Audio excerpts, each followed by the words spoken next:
you eat anything, then that takes you till about 10, have a coffee or something, and you could easily Yeah. get to lunch before you eat a single thing. So Yeah, like a double macchiato or something like that, mid-morning. You wouldn't need anything till about 2 o'clock. yeah, definitely. I need to get back to it. Obviously, since I returned from traveling about, I've completely lost the discipline, which is not what you want to do. But yeah, I need to get The back thing to I it. learned, the thing I learned, which is really important, and most people don't realize, is like bowl of rice, bowl of pasta, bread, something like that. It's that's just like a cake. You might as well have you might as well have cake on the side of your potatoes or whatever. Yeah, it's carbs. Caroline, Aren't. I've been back for a couple of weeks actually, but Yeah, carbs aren't necessarily bad. It's just that you have to understand you shouldn't eat huge amounts of it, and you should always eat it with protein and fibers and stuff like that. So mixed diet. You don't need it. You don't need carbs at all. I don't know about that. Yeah, I think you need a bit. And you can alter carbs as well, by the way, folks. You can alter the biochemistry of it, so it doesn't actually give you that glycemic sort of spike or whatever. So coconut oil into rice, for instance, that apparently changes the chemical composition of it. It works with pasta as well, and reheating carbs as well. So in other words, do pasta, make a load of it, and then just steam it back again next day, and it changes it at a biochemical level. So okay, let's get on with it, folks. Let's firstly welcome everybody to Brainfood Live on Air. Talking about dieting, as you do when you get older, everybody. This is a normal thing when your mortality becomes more something you're looking to preserve. So welcome everybody. Great to see everyone here. December the 1st, would you believe it? It's episode 235. We're nearly at the home stretch. Today is going to be the first of a 4-part series that's going to see us to the end of the year. It's going to be a look back series. So we're going to basically look back on the year on various topics and just remind ourselves what are the main things that have happened this year, and just for us to kind of just have a retro on it together. And today we're going to be talking about AI, of course, huge topic in and of itself, but we're going to get Martin Resident to try and crunch that down into digestible chunks. We're going to be talking about Worktech investment as well, like where is the investment going on? We've seen Atomico release their European State of European Tech Funding. It's going to be in Brainfood next Sunday. Please do have a read of that. Very interesting and sobering news there as well. But we've got George Laroque to tell us all about what his perspective is on this. And then we're going to finish off with talking about DEIB.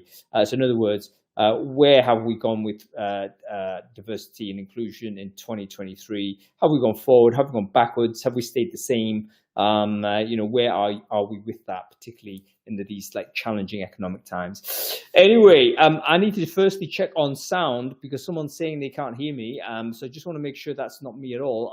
Can you hear me okay? Let me know in the chat whether the audio is fine, folks. I've got a slightly changed setup here, and I want to make sure that everything is okay. We should be live streaming this on LinkedIn. Let me just check if I am doing that.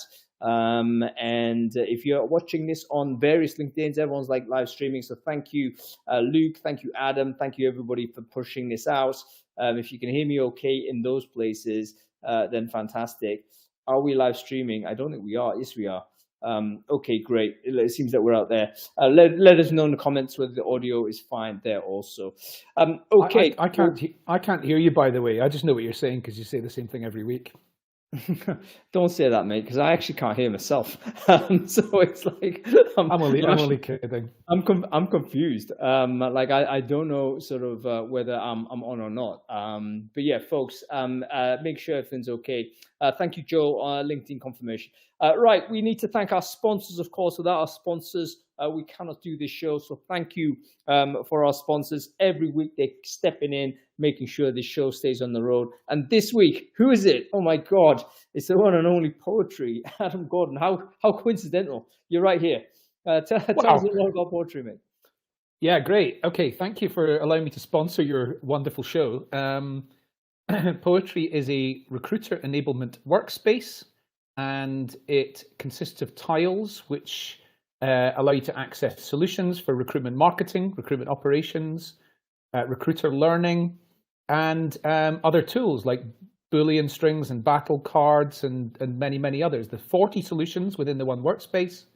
The two things that we're trying to help you do are, number one, we're trying to help recruiters become wonderful marketers. And number two, and it's Poets Day today, wonderful.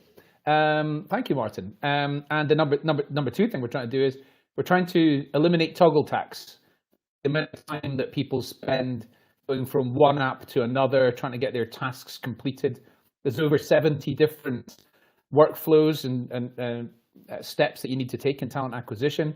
And some companies have got 70 different technologies that they have to use for that. So sign up for free admin account at www.poetryhr.com. Have a look around and visualize a world where your recruiters are saving at least 31 minutes every day. You know what? I really like that concept, toggle tax, because that's exactly what happens when you've got too many things flashing around in your screen. I mean, I do get it when people have actually got 2 or 3 screens on the go at the same time, and that I think is like one solution, but it kind of underlines the problem that we have because we're looking at too many dashboards generally, and that just stops us from focusing on the thing that we need to do now. And of course, that's not productivity. I read actually someone was talking about how multitasking is very similar to how animals behave in the wild, because they're also multitasking. They're eating food. They're also keeping an eye out for who's going to kill them. All kinds of things doing on. Always at a point of stress. They're never like contemplative, never doing introspection. Obviously, they never develop sort of high mental faculties as well. So yeah, I think we kind of regress back into that when we've got too many things flashing at us. Generally speaking, that's not healthy, mate. I mean, Theo's just said he's got a natural inclination to toggle because of his ADHD. Like 99% of people who work in talent acquisition, I think, have got exactly the same. And so like being able to organize all your stuff in one workspace is something that's very popular. Another concept I just want to quickly mention is that of the dark cockpit. The dark cockpit's a really good one. So helicopter pilots, when you're building helicopters, you want to make sure that they're not distracted by anything in that cockpit other than what they need at that specific time. That's it. What we've got in recruitment is tabs open here, social networks here, things flashing all over the place. If a helicopter pilot was trying to do talent acquisition the way we typically do it, they'd crash their helicopter. Yeah, I couldn't agree more. Cockpit. Yeah, a dark cockpit is a good concept. Maybe one tab is all you need. I mean, just get that up there. And hopefully this is what the AI future is going to help us think about, because we'll have less dashboards, hopefully. We'll have less tools. I do suspect one of my forecasts for 2024 is that there will be rationalization in terms of tool usage for TA teams.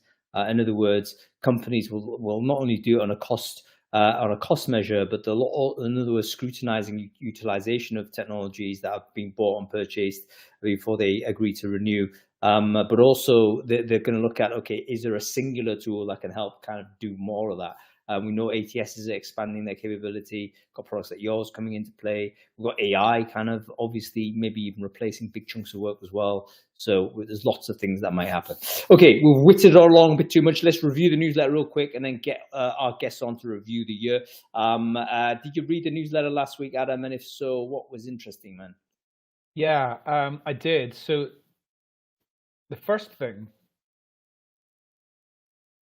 is, I'm sorry, I was on LinkedIn at the same time. I was on LinkedIn at the same time as Crowdcast, and so I heard you talking and then talking again. Right, ignore me. Yeah. This is like mental. Okay, so I was watching Brainfood live on LinkedIn, by the way. I wasn't just on LinkedIn doing stuff. Right, the first one, George Mack. He's a guy that I think you follow on Twitter. I've seen him a few times from things that you've tweeted. And he put together a tweet series about the traits of high agency people. High agency means you're in control. You've taken control of your life, basically. And I really like some of the concepts in here. So they were weird teenage hobbies. I'm not really sure, but I mean, I guess like swimming against the tide is the point in that, like doing things that other people don't do. Yeah, fine, good. when you meet that person, you leave feeling more upbeat. Yeah. Question: would you call that person if you wanted to get out of jail? Do you think they could get you out of jail? And if they could, they're high agency. You can't predict what their opinion is going to be about a subject. I think that is really, really important, because the amount of sheeple we have today is ridiculous. Honestly, I said something to somebody the other day, and they said, "Oh, you probably believe in this and this and this as well." I was like, "No." We categorize people far too much according to things like what they look like or one opinion they've got about one particular subject. Immigrant mentality, yeah, absolutely. I mean, I don't think you need to be an immigrant to have that mentality, but the mentality is, you're not just going to sit where you are. You're going to go to the place which is going to suit you best and is going to help you achieve whatever you want to achieve best. So I think that's a really good one. They send you niche content. The only thing I can think about that is that they learn, which is good. Other than that, I'm not really sure the point of that particular one. But one that means that your high agency is hung, that these people are mean to your face about you behind your back. And I know that you're nice about me behind my back, despite being really horrible to me as one-to-one. I'm not really horrible, mate. I'm just being honest. But yeah, I mean, it's like it's like repartee, isn't it? I mean, I think most people recognize it's like a high repartee. Yes. But yeah, I thought that was really good. I do agree with the analysis that the weird teenage hobbies is a bit cliched, but the other ones I really liked. I like the ones which is, the concept, who would you call that would solve like a major problem that you had? Like, is there a person you would actually call to do that? That's not to say that person's a better person or a better friend or whatever, but there's someone who might be able to pull strings to get shit sorted. Yeah, that's a high agency person. Makes things happen. And I like my second favorite is, again, that you can't predict the thinking, because I've been lambasted as being a conspiracy theorist and all this type of stuff. It's like, not really, but I totally understand that some people like to have more conventional views on every topic, and there's if you think about all of the myriad of values and positions you can take on the world, there's kind of like what the middle ground is. And sometimes that middle ground is kind of clearly signaled, if you like, to say this is what we endorse. This is the official endorsed view. And whilst there's no point in being a contrarian for the sake of it, sometimes you have to understand that, maybe the people aren't giving you all the information you need in order to make that decision. And perhaps they've got a vested interest in you, or like being, going with the flow, because that's a management issue more than anything else. It's not any desire to really get to the bottom of things. I feel like this is more pronounced in the United States than it is anywhere else. The concept of, if you believe one thing, then you definitely believe these other 5 things as well, because of the polarized media. If you are anti-abortion or you're anti-vaccination, then everybody expects a lot of other things that you believe. Yeah, it's predictable. What a lot of this is, a lot of these like ideological commitments are just like tribal signaling, in my view. In other words, I don't think people necessarily strongly have investigated these views, but they'll just say, oh, my group generally says this, therefore I need to say it also in order to signal my belonging to this group, and my opposition to the other group. And have you actually considered the idea in its own merits or not? That's why I think you get these ideas clustering together. I wonder whether it actually happens in recruiting. Actually, are there certain ideologies that cluster together without deep analysis of them or without any due diligence? Maybe so. Who knows? Anyway, worth reading that tweet. Let's get another one in before we get our guests in, dude. Okay, so I enjoyed your poll about why do you reckon Sam Altman was fired? It was quite interesting. All wrong. Well, it was all wrong, of course. Yeah. Well, we don't know whether it was wrong or not. I don't think anybody knows the actual details on it. But what I wanted to comment on this is, I'm sure there's people here who know of examples of where this has happened before, that literally the employees have gone, we're not having this. We're all leaving unless you bring him back. it's the sort of thing you hear about in like Gladiator or a Musketeers movie or something like that. I don't recall this scenario in a company before. It's probably happened. I think it's nearly happened with Apple. I think it nearly happened the first time when Steve Jobs left Apple. I think there was a lot of people very upset about that. But I mean, that's remarkable. The cult of personality in there is really remarkable. Yeah, the cult of personality, but also self-interest, mate. Because all of those employees will have a significant equity share in OpenAI, and if OpenAI collapses as a result of enough people walking out, and you know, joining Sam Altman's next thing, let's say, then you know all the equity goes to zero. So I think it's not only just maybe I do think his charisma has brought along a lot of the talent. He was responsible for a lot of the recruitment, so there's a lot of, you know, loyalty when the boss brings you in, so to say. But I think there's also very significant, you know what, I'm going to lose 10 million quid here if this goes down the way it seems to have gone down. So we're either all striking together or getting back. And that's what's happened. So yeah, all's well that ends well. Let's see what happens with OpenAI going forward. Okay, one more, mate, before we get out Martin on. Okay, as with every week, it's hard to do one more. I was going to talk about Michael Blackley's like hiring a developer in 2023. Really interesting article about like that's part of the concept of building in public, right? For a startup, right. Is like just documenting this is what I've been doing. The other one I wanted to talk about was Ben Phillips. He's just such a great. He just shares stuff that's brilliant. And the one about you know, if you create a video, all about repurposing content. You create a video, you can use the script from it, you can use stills from it, you can use captions from it, things like that.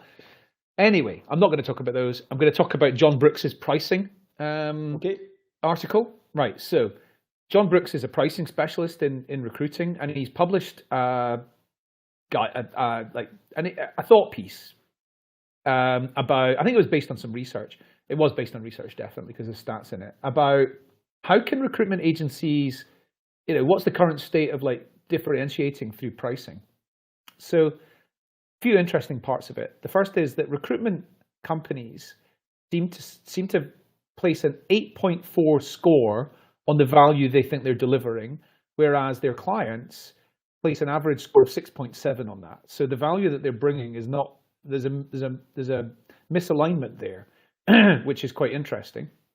Second thing is recruiters who see themselves as very different to their competitors are seemingly 7.5% more confident on pricing negotiations.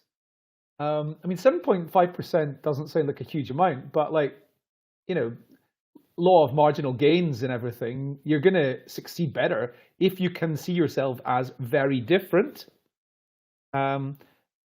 The difference between being able to get exclusivity on permanent versus on temp hiring is recruiting is nothing. There's no different. Clients negotiate 38% more on perm fees than they do on temp fees. I wonder if that's because psychologically they think about the temp fees as going to the actual worker rather than going to the supplier. Yeah, it's individual. Yeah, I totally get that. 4.4, right. Is it easy to win exclusivity? Is it easy to win exclusivity? Got 4.4 out of 10, as in no, not. Is it easy to win a retainer? Got 3.4 out of 10. So nobody thinks that it's easy to get any of these things. And then the biggest challenge was, which I just don't feel like it should be a challenge. Recruitment companies should have a lot more imagination than this. But the biggest challenge to winning in the market is differentiation. Like nearly 30%, I think it was, said that was their biggest problem, was how to stand out versus the competition. In fact, the competition itself was about another 25% or something. So between those two, it was like 50% or more than 50%. Yeah. How to differentiate and competition was the two biggest things. And you know what? I think that was my biggest takeaway from that bit of research. And by the way, it's really worth. It's also a great example of how you can do research in a very low, small sample. So all John did was speak to about 60 recruitment agency owners, I think, something like this. decent enough sample. What do they all say?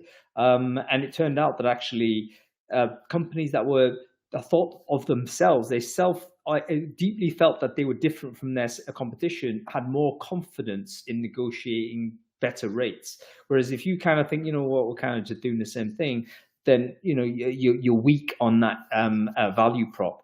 So there's two things there. You could either hypnotize yourself to think you're totally different, so you change your mentality, or change your reality that you do provide a different service. Can you do something that is genuinely different, either in terms of delivery of candidates, or how you deliver those candidates, or how you deliver the service? I think recruitment agencies are going to get more technical as time goes on in order to differentiate. So in other words, they'll be able to they'll start tooling up to be able to say, look, we put candidates through this process, we do this type of testing, we do all of this type of thing in order to then present a differentiated case to their customer base. So it's not about us emailing out CVs anymore and like hustling through. That game is just going to be increasingly tougher to work on. I agree. I think it's inevitable that it's going to be easier for them to differentiate as they're forced into adopting more innovative service models and into adopting more tech-enabled services.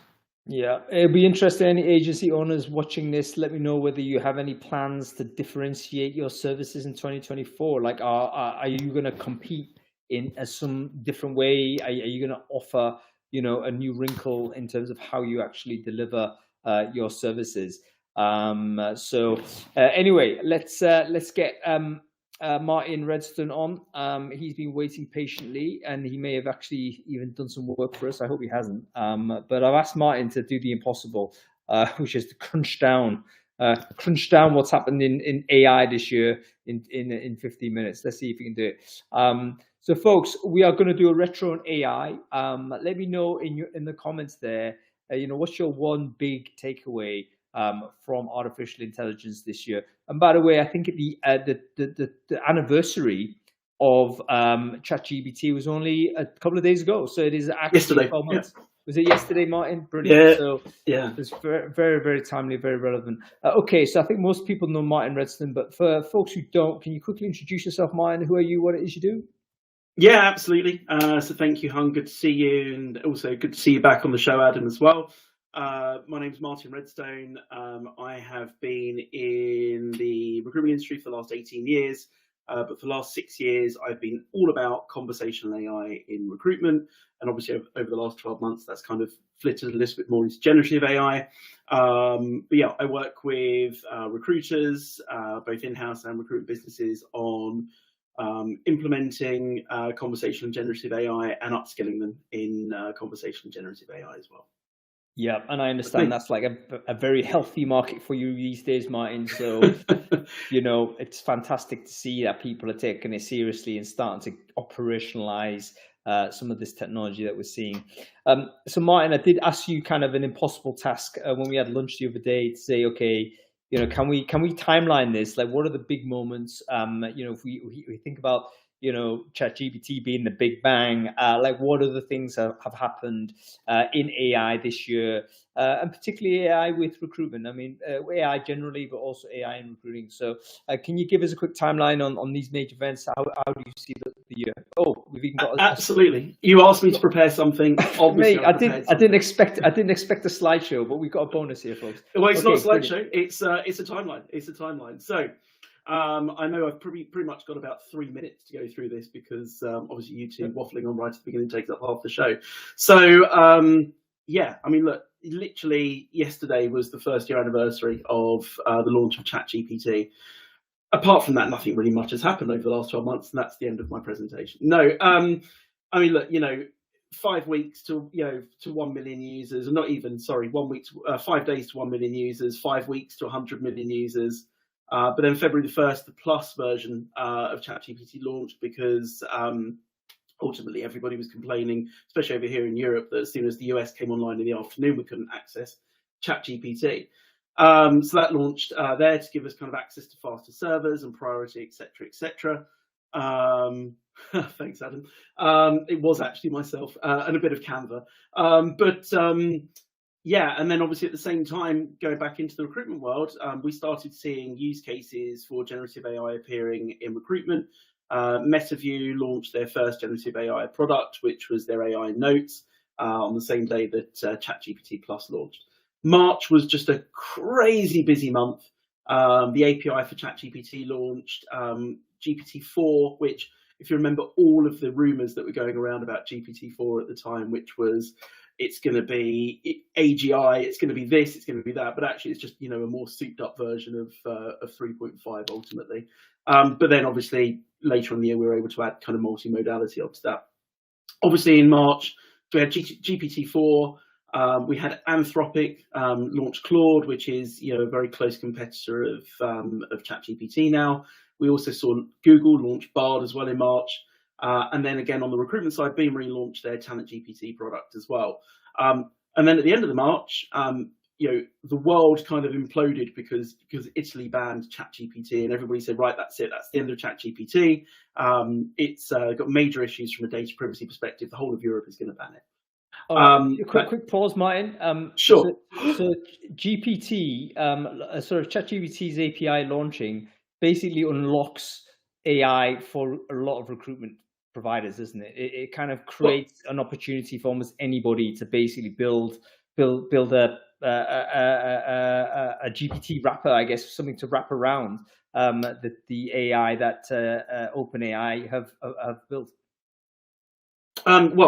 Yes and no. So there was an API into GPT beforehand, which is why MetaView were able to launch their generative AI product before the ChatGPT API. But that was the ChatGPT API was the bit that really commoditized AI, basically, and as you said, enabled so many people to create wrappers.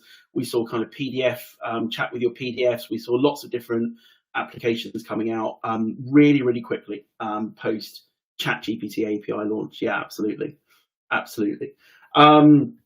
Yeah, as we move through April, Phenom launched their X Plus. Adam, why did they not get? Why have they not been shut down by Elon Musk yet? We're calling it X.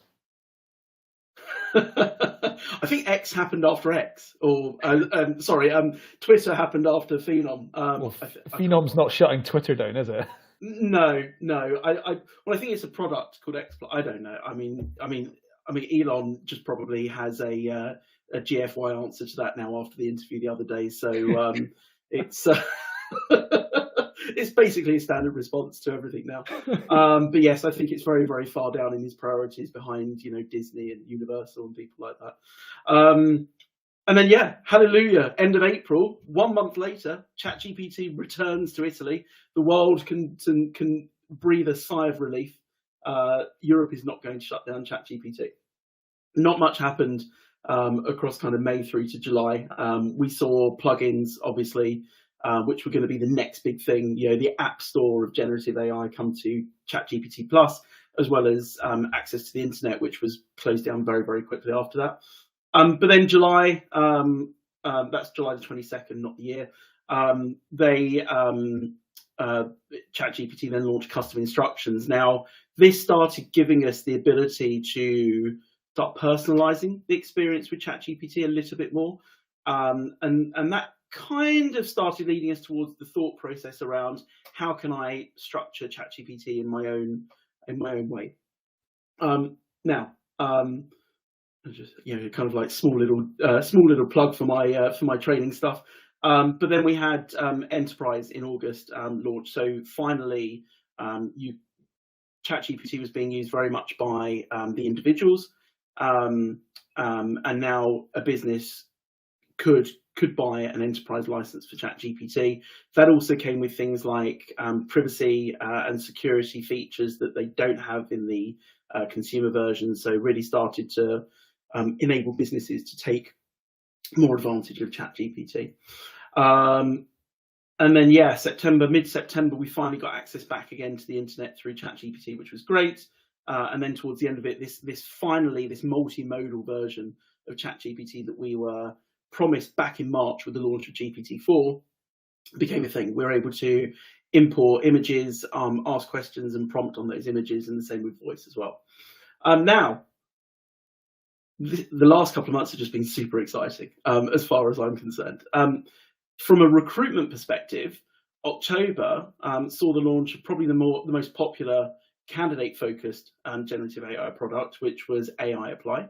I know that this is going to be a big conversation moving forward in our industry regarding the candidate being AI powered now. But that was kind of the significant event, the launch on Product Hunt, and then, everyone getting super excited about having a platform to generate CVs and cover letters, but also to apply to a bazillion jobs all at the same time.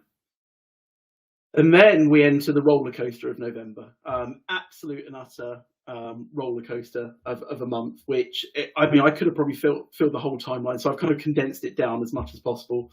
I've not talked about the boardroom antics of ChatGPT of OpenAI, because it just doesn't affect us, as we've seen, really. It was a weekend of soap operas. But yeah, early in November, we obviously had the Dev Day, OpenAI's first developer day, which brought about the debut of GPTs. So I mentioned about custom instructions, the starting point of being able to personalize ChatGPT. This was it. This was our ability to now create our own custom ChatGPT and be able to build a conversation that we could go back to time and time again and repeat and use with its own instructions and its own training data. But then straight away after that, nobody could use ChatGPT because we had massive outages caused by a DDoS attack that happened the day after Dev Day. And then a week later, because there was such a massive uptake in Plus subscriptions because of GPTs, ChatGPT halted the ability to create a new subscription for GPT Plus. Moving into later November, we had then again kind of more of an HR use case rather than recruitment, but Josh Bursin launched his product Galileo, which is kind of the HR expert for every HR practitioner, which is GPT based piece of technology. And then 21st of November last week, Anthropic really took advantage of OpenAI's kind of chaos that was going on there and launched what is an absolutely superb product. Anthropic launched Claude 2.1. You could put a novel into there. It's got a massive window of tokenization. It's a fantastic product. If you're not using Claude, you should absolutely go and have a play with it. And then at the end of November, at the same time as all this chaos going on, OpenAI was still able to ship a product, and they released the voice version to everybody, including the free users. And after that, it's just here, there, and everywhere, little pieces of things. But those are kind of the big stories of the last 12 months from a generative AI perspective. Fantastic stuff. Round of applause, digital round of applause for Martin Redston. What a wonderful timeline. I think that this is such a useful thing just to, again, I'm feeling the nostalgia, and it's only like 12 months down the road. I should not be feeling nostalgia for anything of that that's just gone through that type of time frame. But there's been such a density of activity in this space that it's really very useful to be able to just map that out and have a look-see. And of course, we had really great comments on the thread. Talking about legislation acts and stuff like this. Also, they can appear into an expanded view of that at some point. Loads of other things. I mean, probably it's an industry-wide effort to try and create a timeline to map it all down for us. Because of course, Microsoft have launched huge things. We've seen LinkedIn push out. I don't know when the AI Composer came out. That was certainly this year. The AI generated job ads and all that type of stuff. You could even do, there's loads of things. I joked with you when, Amazon just launched Party Rock. I didn't even put in there, we talk about Elon Musk, but I didn't put in there Grok either. I mean, ultimately, as I said to you, Hung, when you asked me to put it together, I said you could actually create, for every month you could create, a year's worth of timeline for just the amount that's been going on this year. And as a practitioner, and as a consultant in this area, I have to say it's been bloody hard keeping up with it. It's been really, really hard keeping up with it. Yeah, it's hard to basically ever snapshot it, isn't it? I remember giving a talk on AI 4 weeks ago, and I don't think that talk can be used anymore. It's already out of date. It's like, please don't look at that, because it's no longer a good talk. So I think it's really difficult, but that's the pace of change that we've got, and it's an exhilarating ride.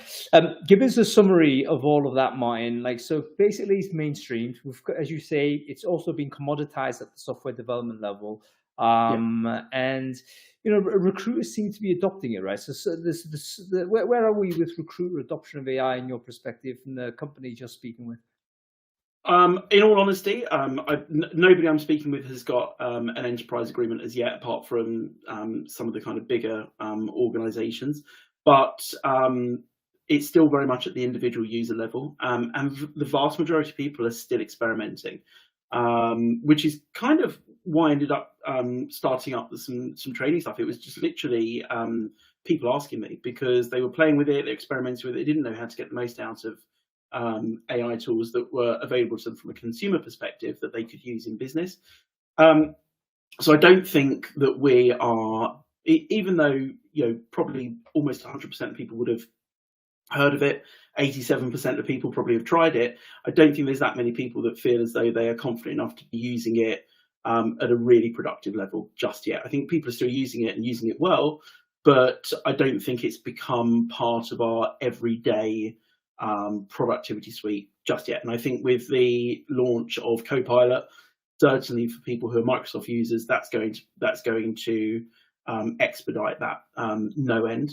But yeah, I think next year is going to be a really, really important year for the adoption of AI tools, but also we talk about it enough for the adoption of AI tools from a recruiter and a candidate perspective. Just for additional context on that, my co-founder, Mike Hughes, his teenage kids use ChatGPT or Bard before they use Google to find information. So, there is a big change in the way we're going to be doing things that's coming. And of course, it starts with people that age, and then it works up to people like your age, huh? Hey, but I agree. No, I totally agree. I think this is the issue with when we talk about, and I keep going on about it, when we talk about AI-powered candidates, is that we're seeing it in the younger generations first, because they are obviously going to be looking for tech-based support and augmentation for how they do things that they don't see as very high value. And so when we as kind of recruiters are trying to push back on it, we have to understand that we've got a whole new generation of people that are both kind of moving up into the workforce and are there in the workforce who are expecting to use these kind of tools. So we have to be prepared for it. And you're right. And my wife's a teacher, she teaches teenagers, and absolutely, she's coming to me saying, we need to understand how to support our students with this as well. Martin, you might have missed it. It was way up the chat, but George LaRocque asked, that timelinogram thing that you did, do you publish that type of stuff somewhere? Where do you publish it? I can do, yeah. So I've obviously created it for this show, but I will absolutely publish it on my weekly newsletter. Yep. I was about to say, share the link to your newsletter, Martin. Everyone should subscribe to that if you're interested in keeping pace with AI as we go forward. And also that timeline will appear on on next week's newsletter. Let's say, Martin, just bang it in there. And that'll be brilliant. Martin Riston, wonderful to have your contribution as usual. Great to see you, man. Hopefully I'll catch up with you before the Christmas break. And yeah, we'll catch up soon, mate. Looking forward to it. Cheers, guys. It is remarkable how dominant this one issue has been in technology and even in our world of recruiting. Dude, we could have even done our own research on the sort of volume of people who are subscribed to Brainfood Lives or registered on Brainfood Lives when we had ChatGPT in the title. It was like times 10 compared to any other topic. It was crazy level of interest and demand. And I think people like Martin, so valuable in the industry, sharing information, also providing that custom sort of training as well. Avail yourself to it. It's cheap as chips. Go on, avail yourself to it. But no, definitely empower yourself. One of the things I think TA teams have got to do is just get a handle on this now. Like, you've got to figure out, how do we operationalize it throughout the team? because I think that next year, 2024, ain't going to be any easier in terms of the sort of pressure that TA teams are going to getting. And we need to basically be hyper efficient on it. Okay, we're going to flip over. We're going to bring George LaRock on because we need to talk about sort of HR tech, work tech investment this year. Let's quickly jump to it. Oh, folks, before we do that, we always do this in the middle of every show. I know we're kind of like well late already, but we always want to make sure that we emerge from Brainfood Live with loads of connections, because I think the most valuable thing we can do on these conversations is to leave these conversations enriched with stronger networks. And the way to do that is fairly straightforward. Just grab your LinkedIn URL, bang it in the chat stream if you're watching this on Crowdcast. If you're watching this on any of the LinkedIns, just put it into one of the comment threads that wherever you're watching that channel, and then connect with everyone else who's doing the same. And then you're going to walk away with 20, 30, 40, 50 connections. That's going to boost you into 2024. Very important you get that done, folks. I am a believer that one of the ways in which human beings will kind of defend themselves a little bit, let's say, against AI is to have access to network intelligence, to be well networked with information. I mean, some of the stuff I was speaking to you about earlier today, Adam, about, I don't know anything about this, and you helped me with that. And it's like, that's hyper valuable, man. So that type of thing, everyone needs to get to. Anyway, we have Mr. George LaRock, the ever young George LaRock, getting younger is this some kind of AI filter here, George? I've sent my digital twin. So you know what? It's going to put pressure on all of us, isn't it? It's like if you start putting the AI filter on, you're never going to take it off, because reality is just going to keep receding, whereas the AI is just going to keep getting better. Anyway, George, again, everyone knows you, but let's introduce yourself. Who are you? What it is you do? George LaRock, I'm the founder at Worktech, market analyst and advisory firm, oneworktech.com. We cover really the emerging categories in HR tech and work tech, and all of the growth capital that's coming into the space, align those trends for buyers, tech providers, and investors, and help everyone understand each other and make better buying, investment, or go-to-market decisions based on that. Yeah, fantastic stuff. And George, same question to you that I asked Martin. It's hard to summarize anything in a few words, but 2023, as we're coming towards the end of it, we'll probably have a little bit of a reflection as to how this compares to 2022, let's say, in the years before. What's your verdict on the investment that's gone into Worktech this year? I was only joking in the chat. I actually do have what's happening slides here? Everyone is presenting stuff. This is great. Because there's so much data behind this that I find a picture helps me tell the story. And the story for the year to date, we're at 4.5 billion in total global VC that's flowed into the space across 237 deals.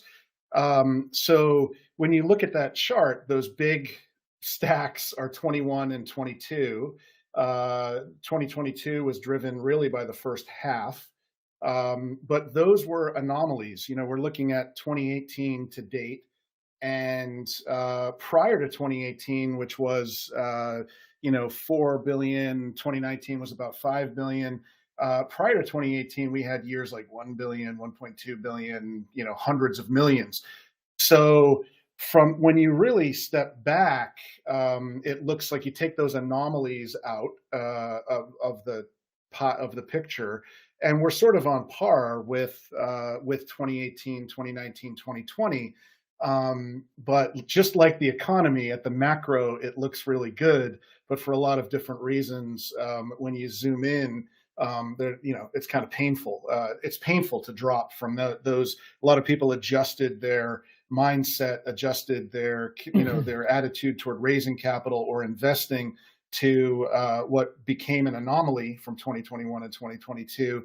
And I would say the overall keywords are hesitancy, and everybody's cautiously optimistic. There is money flowing, but there are funds being created, and I chaired the first investor conference out at HR Tech just in October, and I'm hearing from several of the startups who presented there that they're they've generated deals coming out of that, or they've been connected to deals that they're about to close. So that's really exciting to hear. But on the overall level, things have slowed down. When we zoom in a little closer on, before I get into sort of quarter to quarter, how it's broken down, the category amounts from HCM to talent acquisition, we've seen this isn't unusual to see HCM, things like payroll, employers of records, benefits technology, et cetera, generating both bigger deals and bigger deal volume or dollar volume overall. Talent acquisition, we see 1.2 billion, which is what I know what this audience is most concerned about, over 86 deals. It was the same exact number of deals in talent acquisition year to date as HCM. So it's like twice the deal size going into HCM versus talent acquisition. Also not unusual. Looking back over the last 8 years, not unusual. The subcategories, I drilled down to over 60 subcategories. So it's not just about, saying talent acquisition doesn't help much, but when you drill in, job boards are perennially, marketplaces, I should say, marketplace job boards are always the top or in the top 2 or 3 categories. When I look annually over the last 10 years, the number 1 category, that surprises a lot of people because the death of the job board has been reported since I was 30 years old. So it's that was quite a while ago. But the marketplaces have evolved just as the technology has evolved. So it's not just about a simple display ad, but we've got programmatic technology, campaigns being driven, the traffic being shared across and around the industry. So it's and you can see how the rest of the top 10 or so subcategories break down. When I zoom back or zoom in on this year, I should say, we have seen quarter to quarter. We started at about $1 billion. 1.2 billion in Q1, dropped to $1 billion in Q2, 800 million in Q3. Now we've got a month left, and December is usually a pretty active month for deals coming into the light, and we're at about 425 million. Now, I always caution a quarter does not make a trend, but 4 quarters, things have slowed down. But at the end of the year, again, macro, it's like the economy, or the U.S. economy, the jobs numbers are good, the inflation's going down, but people are still in a lot of pain. It's sort of like that with the VC investment. I don't know if you had any questions. I think one of the things fueling that pain is the fact that, when we do this market sizing, it's a growing market. There's a lot of adoption and a lot of entries to the market, a lot of startups flooding into the market. And if you came into the market in 2021 or 2022 and had an early raise at a inflated valuation, that's where you've run into trouble and where we hear a lot of the painful stories. So I'll pause for questions there. I've got 2 questions. George, could you go back to the last slide, please? I can certainly do that. Yeah. So on the marketplace and job board money, is this mostly money that's going into supercharge established brands, or is it money that's going into startups and scale-ups? That's a really good question. And when I look at the detail, the 2 of the biggest deals in talent acquisition, the 2 biggest deals of that 1.2 billion were 2 marketplaces, ShiftKey and ShiftMed, and they ate up about 500 million of the 1.2 billion. But then there's a cliff, and the rest of those deals range anywhere from, let me see if I have anything under a million. Yeah, precedes at 400K all the way up to the top is about 60 million. So yes, the numbers can skew in any category based on that. And this year we certainly saw that within talent acquisition. But if I were to equalize that, I think you'd see the numbers would look different in the big category chart, but the the relativity to the bars wouldn't look that different, right? Everybody's impacted by that same issue in every category. Okay, thank you. The second question is, why is staffing so unpopular and starved of capital? I don't know if I have all 66 million is like nothing. Yeah. Now, granted, there could be, a lot of small deals that aren't on the radar that don't show up. I think we've got the best categorical breakdown. Our numbers are far bigger than in our category overall than what you'll see. We're capturing more than or we know how to categorize more than like a crunch book or a pitch book or a CB Insights. But I think there are a lot of smaller deals there. So, that's one important point to mention. Another, I think staffing's always been challenged in that way. You've got Bullhorn's still the biggest story, in the market. And I was running sales there for their first big raise from Highland Capital. And that was, you have to like read more on my LinkedIn profile to find Bullhorn on there. So, I don't know. I think there are some interesting things happening in staffing, though. I think, things like leveraging AI, like Squire, and I think Reload. So a lot of concepts that are leveraging AI for either, better data or better experience with customers, or sort of democratizing for smaller staffing firms. I think there's a lot happening. I wouldn't be surprised to see, Bullhorn now, for example, has a venture fund, a corporate fund. I think they'll shed light on a lot of interesting things happening there as well.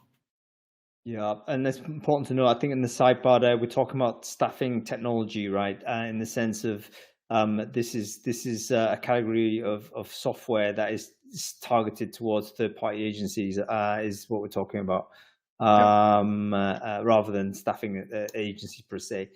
Wonderful stuff, George. Great to have that breakdown. I mean, I think you're right. Sometimes we just need to see it in front of us.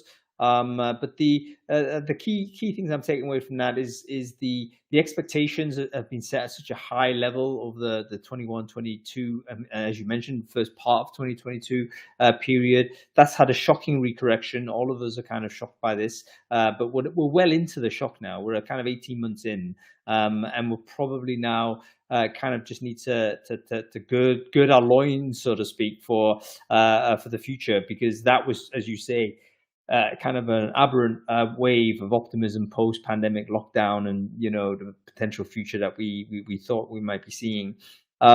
In terms of I don't want to talk about the future, because actually, George, my plan is in January to bring you back to do a forecast for the year. So we'll talk about the future when the future is actually here. I won't read those notes.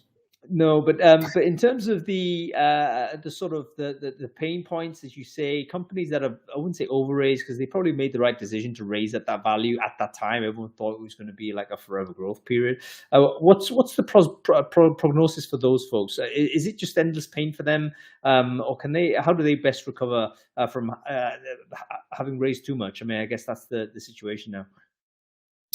If they've got enough revenue to, and they've adjusted with, their bottom line with things like layoffs and controlled spending, and they're able to sort of eke along, they're waiting for, the market to turn and revenue to come back to where it was, but also the ability to, if capital's cheaper, there'll be more revenue flowing, and they're hoping to be able to do that.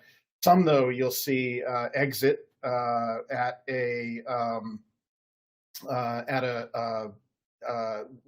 the only people making any money on the exit will be the investors, because, or they always get their money back at that level, or almost always.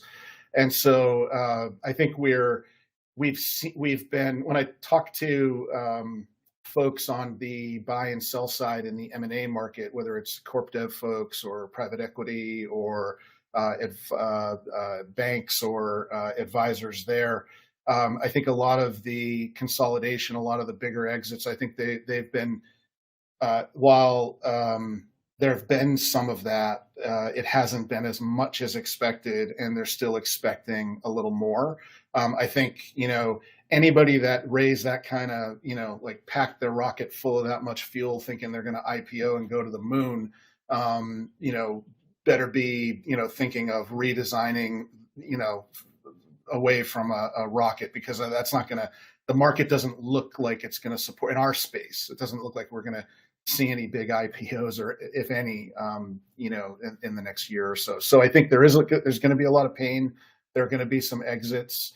There are a lot of companies I'm aware of that are out in that profile that you mentioned, Hung, that are looking for an exit, and just given the financial picture, triggers aren't being pulled on that.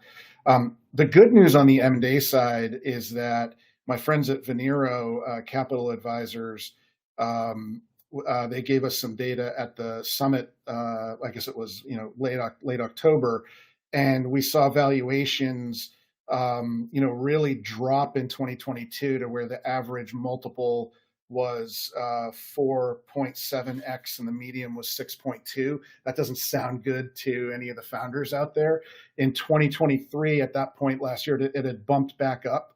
The average I think I flipped the average and median on this, the 4.7 and 6.2, but the average in 2023 for sure being 7x and the median being 8.1x. So we've kind of seen things moving. Those numbers are the kind of things we used to hear back in normal times, but they're moving back in the right direction. I don't have the latest update from them, but that's good news as well. And it's good news for anything happening there, and anything happening, if you think about also in the public markets, the valuations there, it's all relative, because every investor is looking at all of that data when they're looking at making an acquisition or an investment. Yeah, very, very good. That's a great overview, George. We definitely need to take a deeper dive into this. But I think the picture is clear. But it's always good to get the information out there. A very, very tough time, obviously, for everyone in Worktech. But there is deal flow, and it's promising to see that there is a sort of movement. And of course, we've seen some sort of M&A activity significantly this year. Maybe this is how it looks. Companies out there may be looking to pick up what may be considered to be a bargain. Interesting times for all founders. Thoughts with you? Let's again gird our loins. We're going to go again in 2024. George, we've got to move on. So thank you very much for joining us.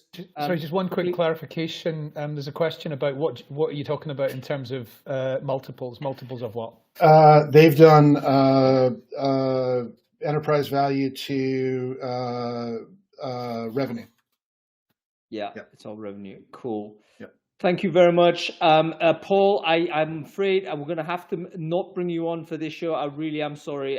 The reason why is simply because we're running well out of time. We're already free. I want to bring you back, Paul, for the economy show towards the end of this series. I hope that's okay, man. I beg your pardon, but we're going to go straight to DE&I. This is going to be bringing in our friends Theo. Let's see if he's there. Main stage, him. And then we're going to bring Joe on as well. Might bring Luke on if he's up for it. I don't know whether he's in the right condition to come on screen, but perhaps if he is, I'm going to invite him anyway. Luke, if you're there and you want to come on, just click yes to this. Well, what kind of condition are you expecting him to be in? He could be in a bathrobe. I don't know. All right. I thought he was primed to be on it. No. All right. No, I mean, yeah. Some people are not ready. They haven't got the face. Could be in the bath. Yes. Yeah, that's a possibility. There she is. It's Joe Lockwood. Good to see you again. Hey, how you doing? And hi, Adam. Haven't seen you for a while. Hi. How you doing? Hi, Joe. Joe, for the folks who don't know you, can you quickly introduce yourself? Who are you? What it is you do?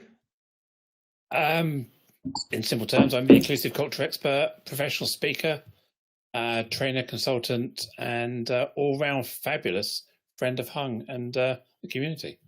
Fantastic stuff. Great to see you back on the show, Joe. Let me ping the link for Joe there. We also have Theo Smith. Theo, wonderful to see you. Quickly intro yourself. Who are you? What it is you do? Yeah, I'm Theo Smith, recruiter by trade, but I'm a neuro-inclusion advisor and author of the recent, last year award-winning book, Neurodiversity at Work. Fantastic stuff, Theo. Nice to see you. And Luke, thanks for dropping in last minute, man. I mean, I just saw you on screen. I thought, you know what, it'd be good to get your angle on, the BAME side of things in terms of how diversity is going this year as well. So quickly introduce yourself. Who are you? What it is you do? I'm Luke Davis. My pronouns are he, him, and I'm the COO of a B Corp certified diversifying consultancy called Diversifying Group. Fantastic stuff. And by the way, congrats to your missus, by the way, who I understand is now a commander of the British Empire. That's crazy talk, man. So crazy news when I saw that. So apparently she commands me a lot more now as well, which I think. Yeah, well, I wonder whether the conjugal relationship changes as her public status increases. I should imagine. There's a lot more engagement, and I do a lot more staying at home and looking after things. Yeah, definitely. Yeah, fantastic stuff. Okay, let's start with you actually, Luke, because I guess the reason why I wanted DEIB again, like all the topics today, we could do like a mega show on it, but we have to crunch it down into short time simply because of constraints of a schedule and so on. But you're all on here because there's different dimensions of diversity, isn't there? Even though I think we all care about having the concept of, look, we should be inclusive to everybody, and but we all have our own specialisms and our own communities we care about. So let's have a think about those independently for the time being. Luke, going to you first, can you kind of give us an overview of where you're seeing diversity in 2023 as far as it comes to ethnicity, diversity, and stuff like this? So I never like to start things being slightly not positive, but I think 2023 there's been a shift, and obviously in our organisation, Cynthia, my wife, is a black woman, and we have a number of black employees. That if you'd asked them 2 or 3 years ago, like kind of what's the status for you at work at the moment, they'd have said, well, look, for the first time, people are open, people are listening, they're really looking to drive change. And I think a lot of that has carried on and continued. But I think what we've started to see is that bounce we had post George Floyd and post pandemic has shifted a bit. I think there's been a fair bit of pushback around a lot of initiatives, investment into projects. Generally, how people feel at work, I think, has gone down this year compared to previous years, sadly. How would you, what's your theory on that? Is it purely economic strain, like companies are, cracking under the economic pressure, perhaps? I think, and I'd love to see what Theo and Joe's thoughts are and what they're experiencing, but I think there's been a number of external factors. I think money is definitely a big part of it. I think companies are in survival mode. And I think when they're in survival mode, a lot of these important initiatives have just fallen by the wayside because they've got an existential crisis. I think also a lot of the stuff that's happening outside of work as well, a government that's not particularly friendly, and that's putting it lightly, around people that are different, I think it's had a really, really big impact. And I think also what happens externally in other countries, so geopolitical, I think all impacts people's day-to-day experiences. And then you throw in the rush to return to work, which has definitely had, I think, a negative impact for a lot of people from different communities as well. Put it all together, it's not a good mix. Really interesting. Go ahead, Theo. Just to throw in some stats there as well around exactly what Luke's talking about. So corporate America specifically, and big market, right, has been slashing D&I workers amid the backlash that we've now had to diversity programs. And the backlash has been basically around, they've not seen the evidence, right? Organizations have not seen the evidence. Also, the appetite has kind of waned a bit. Although organizations still put D&I at the top, actually, the reality is, in terms of putting people in key positions to drive it, that's dropped significantly. So it's an opportunity for us to improve moving forwards, right? Because we have some wounds to heal, but we're in a challenging situation. So just some data from September 2019 to September 2020, job postings for diversity, inclusion, belonging positions on Indeed rose by 56.3%, right? And a LinkedIn study found that chief diversity and inclusion officers positions grew by 168.9% from 2019 to 2022. So that's all the George Floyd stuff going boom, right? But a problem we've got now is Revelio Labs found 1 in 3 D&I professionals lost their roles over a 1-year period. That was 2022 up till December, right? So we've seen 1 in 3 jobs, and that was based on around 19-20% of jobs going anyway for non-D&I related roles. So probably a 10%, 13% increase on what you would expect. So I think that's having a significant impact, because a lot of the work that I do is directed by D&I leaders, right? Because they have a strategic view, an objective, an investment, but they need the expertise from the different areas, like Luke, myself, Joanne, for example. They need to bring that in, because they don't have that. They may have a particular line of experience, but the really good ones, you know, they're able to drive it strategically within organizations. So they then bring people like us in. So there is a cost to that, that is going to impact us. But there's also something significant that's happened this year, which is something that nobody's looking at, which is the Corporate Sustainability Reporting Directive that came into play in January. And watch out next year. I know we're not getting there yet, but it's going to be big stuff. But it's already hit this year. This week, I was at an event for a global tech company presenting on neurodiversity. But what was their topic? Sustainability. Now, we could be remiss of us to think that sustainability is around, you know, the global warming, everything else. A core element of that CSRD, the Corporate Sustainability Reporting Directive, is around diverse talent. So I think there's going to be something in that we can start to lean on from Luke's perspective, my perspective, and Joanne and others, where that may be the opportunity that goes beyond this year. Yeah, very good interjection there, Theo. Go to you, Joe. What's your experience has been this year compared to the years previously, as far as, you know, DEIB? Well, let's be honest let's talk about me. As a practitioner, my revenue's down this year. It's a lot harder. There's less budget out there. The opportunities that are out there, the rates are cut. I think there's a saturation in the market. Lots of DEI practitioners and professionals out there. Maybe everyone jumped on the bandwagon a couple of years ago, and now there's too many. Oh, it's never too many. We've all got a place. But I think I am seeing rates going lower. I am seeing a lot of focus issue on neurodiversity. So Theo, you're probably in hot demand at the moment. Whether that continues into next year, who knows? It's very trendy at the moment. And I was trendy a couple of years ago as a trans woman. Trans is no longer trendy. We've done trans, right? We've done ethnicity. We're now focusing on neurodiversity for this quarter. So I'd like to see what happens next year. I'm definitely seeing an uptick maybe in November, December. I've got more inquiries, more inbound stuff that I had. Maybe it was a real tumbleweed middle of the year. My Pride month is normally my biggest revenue month, and it was kind of what I would normally generate in a week. I was generating in the month, so I was about probably a quarter down in those core months for me. So yeah, there is a downtick in revenue there.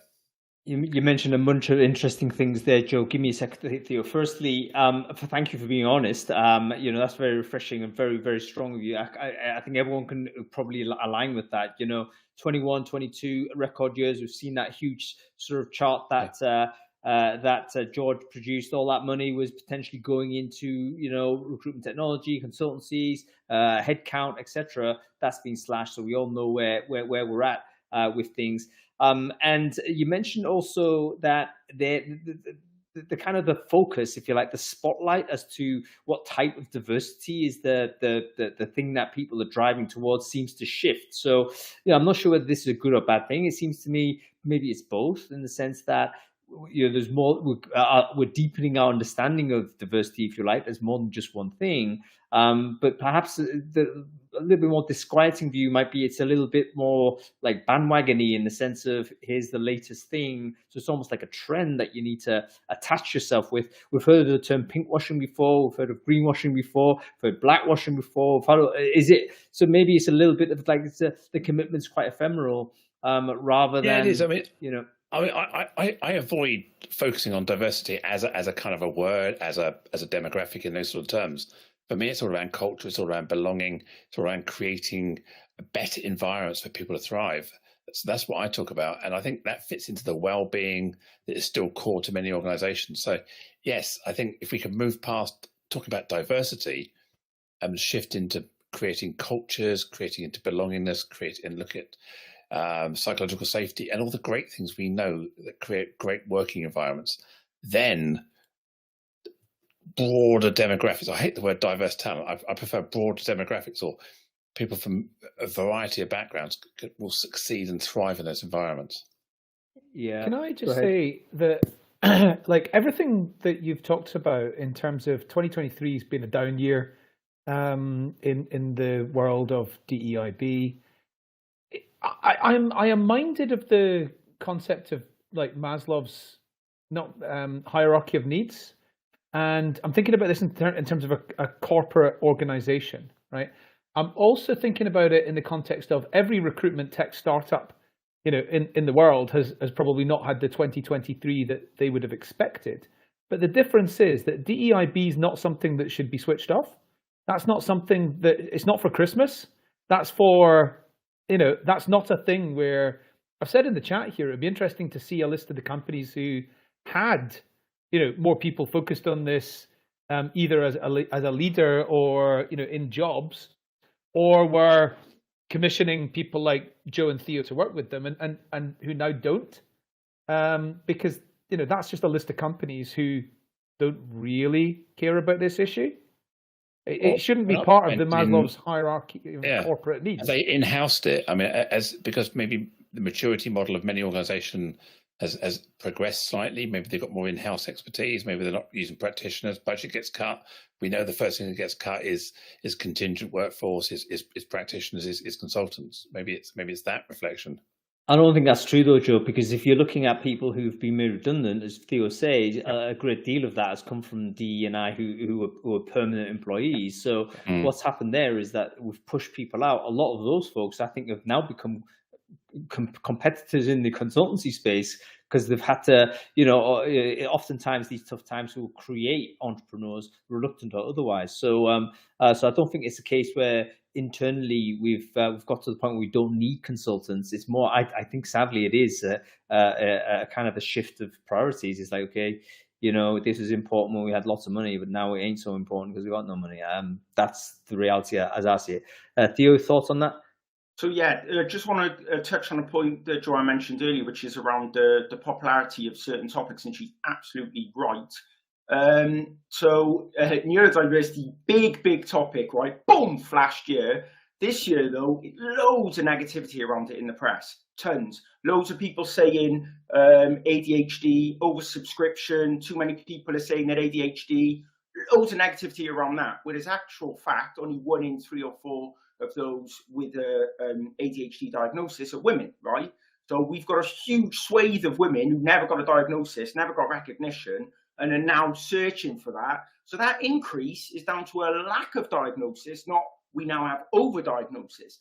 But this is the problem, right? And we've seen this exactly what you talked about, that a topic becomes really big and interesting, and then people look at how they can attack it. That is the reality. It's the press that attack it. It's people that attack it. It's the non-believers, the non-acceptors. I'm like, whatever. You go and have your arguments over there in whichever social channel you want. I think what we need to focus on now is what is going to drive the next stage of change. And I think next year is going to be critical. And that's why I look at something, and recruiters, I think you need to be thinking about this. When I talk about this CSRD, this is going to be like GDPR, right? Where nobody did nothing about it. All of a sudden, every single organization is employing people to deal with the fact they've left it too late, and they're going to have fines. Like, so think about this, right? So any organization with a net turnover of 40 million, a balance sheet total of 20 million, or 250 employees on average over that financial year, 2 of those they have to meet, and they're going to have to meet this directive, right? Now, that's going to go from, what are the numbers here? It's significant. Actually, here we go. So it's expected that approximately 49,000 EU companies will be required to report sustainability information in the future, compared with the 11,000 companies at present. That is massive. And just because the UK, we're not sat directly in the EU, we will have EU subsidiaries, which means we will have to follow this. And because workforce diversity and respect for human rights are 2 core areas of that sustainability. So what I'm trying to say here is, 1, you're going to see recruiters, you're going to see a lot of unusual roles that are going to be required to deliver on this. But I also think there's a huge opportunity for us to get budget that is aligned to this. So therefore, DE&I initiatives that are being cut, we can look for the budget within our organisations that will come from this requirement that is going to become urgent as of January next year, but was already set in motion January of this year. So that's me just trying to see where the opportunity is from the DE&I perspective, because organisations are saying they're still interested, but you're right, Joe, there's something happening where there's a gap, but I think we can meet that gap, and that's where the differentiator will be, and where the other DE&I people will drop off eventually and go back in-house. And I think what you said there, Theo, around the pushback, you'll find this with any change. Black Lives Matter, there was a pushback. Me Too movement, there's been a pushback. Trans movement, there's been a pushback. Neurodiversity has been a pushback. And it's where people feel their privilege or their status is being challenged. They feel that they've got to counteract it. I think in a climate with a government that is kind of right-leaning and away from people experiences, more into the business, trying to be hard and cold and business, more right-wing, I think we're seeing that follow through, and it's no longer trendy to do DEI stuff, is it? You know what? I have to say, I mean, I think you understated the government's position on that, Joe. I tried to be apolitical. Yeah, I tell you what, it makes a difference. So as far as I see it, it looks like it's economic sort of challenge. Obviously, companies are under strain. That does mean cutbacks, and unfortunately, we've seen what the true priorities are. DE&I has been shuffled down and shuffled out in many cases as a result of, sometimes legitimate business reasons, but we can see where the priority list is there. Secondly, we've had, I would say, the backlash not only in a sort of discourse, but from political sort of leadership. We've had politicians step up and say we're anti this, anti that, and it's like, or you know what I mean? It's the signalling sometimes becoming quite explicit. So obviously that gives the green light for other people to start realizing, you know what, maybe we want to go with what the government's saying, and then feel a bit more empowered, if you like, to regress back against these policies. I think everybody who comes from a marginalised or underrepresented background would say they feel less safe now under this government. We look at what's going on around the debate around Rwanda, our Home Secretary, our Equalities Minister, the Chair of the Equality and Human Rights Commission. We see all these people playing this right-wing agenda, and people do feel less safe. They feel less safe. We see what's going on around the marches in London. The rhetoric around the policing of those marches, the anti-Semitism, the anti-Palestinian uprising discussions. We're pitting people against people, which is what right-wing governments try to do. They try to create these divisive wedge issues, and then say we're talking to you, and you. All these people feel mobilised because the government's attacking people who are their enemy. Yeah, that's sobering. No, that's very sobering. And folks, I don't want to leave it on a tough note, but let's face facts. I think the first thing we've got to do is get our collective heads out of our anuses. There's no point in burying your head in the sand, in my view. It's a tough situation. And there are political forces that are stepping up and saying, okay, we're going to push this back. So it's time to make your voice heard on these things. Okay, listen, we gotta let it go. This has been a really long show. So thank you, Theo, thank you, Joe, for joining us. Great to see you both. And thanks everyone for hanging around. By the way, I know this is like going way beyond sort of normal time, but I think this is the pattern for these next sort of 3 shows, because we're going to pack as much in as we can, and inevitably there's more to talk about than we've got space to do it. So thank you for joining us today. It's great to have you. Next week we're going to be back. We're going to be talking about recruitment advertising and employer branding. Again, a massive show. What's happened in recruitment advertising this year, on SEO perspective, on job board perspective, programmatic advertising perspective. What are we doing in employer branding? All that kind of stuff. We've got an ensemble cast again. And again, it's going to be on-off type of roll on, roll off. Anyway, that's about it. Everyone's got to go. So have a good weekend, everybody. We'll see you next time. Cool. Sorry, mate. I know I'm keeping you ages. So I hope that was all right. It was, but it was quite exhausting, wasn't it? Because, I mean, we just covered so much in that show. You know what? The problem I've got is that each one of these deserves its own show. Yeah. But then you'll be starting it in September, and then it's like, you know what? With a third of the year, it's a quarter of the year still to go. So we can't maybe in future what we need to do is increase the numbers of Brainfood lives. So we sprint at it. So we do a midweek show, and then you know what I mean? We've got more units to go at because we're not long enough for an hour. That's what I was going to say. I was going to say, actually, coming up towards the end of the year, maybe we should do like 3 a week. Yeah, just sprint through and say, listen, 1 week's worth of review. That would be quite cool, actually. Could be half hour, bite sized, half hour, three like 4 half-hour shows in the course of the week, lunchtimes. Yeah, that's a good idea. Anyway, we'll do that. All right, what are you doing this weekend? Anything interesting? I'm going to a charity ball gala thing tomorrow night, and I don't want to go. I hate stuff like that. Mate, I'm the same way. I've realized I'm going out every single day from now for the next 6 days, and like half of them are like black tie, cocktail dress, all this. And I'm thinking, I don't have the equipment. I literally, where is my tuxedo? I can't find it. Wow. So, you know, you're going to St. James. You're going to St. James's on Thursday, aren't you? You're going to have to dress posh for that art gallery. Not that posh. The dress code is the dress code is cocktail, which means slightly better than smart casual, but not a tuxedo. So thank God for that. No, it's not a cocktail dress. The dress code is as if you're drinking a cocktail. Although right now I don't even have anything, so a cocktail dress might have to do. Yeah. All right, that's it. Yeah. Catch you next week. Take it easy, mate. Bye.